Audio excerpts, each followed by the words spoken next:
Kondisi sekarang di TKP longsor Jalan Poros Kulinjang, Toraja sudah berangsur pulih.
Kondisi sekarang di TKP longsor Jalan Poros Kulinjang, Toraja sudah berangsur pulih.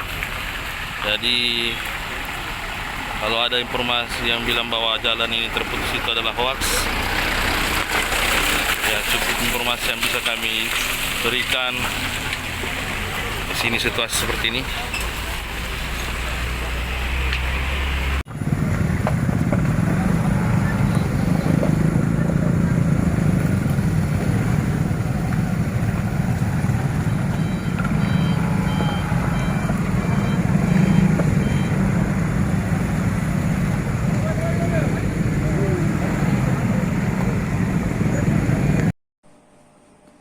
Assalamualaikum warahmatullahi wabarakatuh. Selamat siang.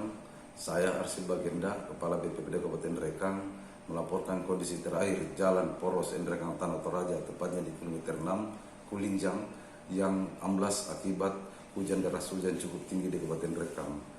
Posisi terakhir kami tinggalkan tadi lokasi sekitar jam 1 siang bersama Kapolres dan DIM untuk meninjau langsung lokasi. Memang antrian mobil cukup panjang, kurang lebih hampir 3-4 km dari lokasi 3P. Tapi alhamdulillah kita sudah antisipasi karena Balai Jalan Nasional telah menyiapkan alat berat, 1 eskavator dan 1 loader untuk standby di lokasi apabila jalan tersebut amblas akan ditimbun kembali dan diperbaiki oleh Balai Jalan Nasional. Demikian kami laporkan pada hari ini kejadian longsor jalan amblas di Poros Rekang Toraja. Terima kasih.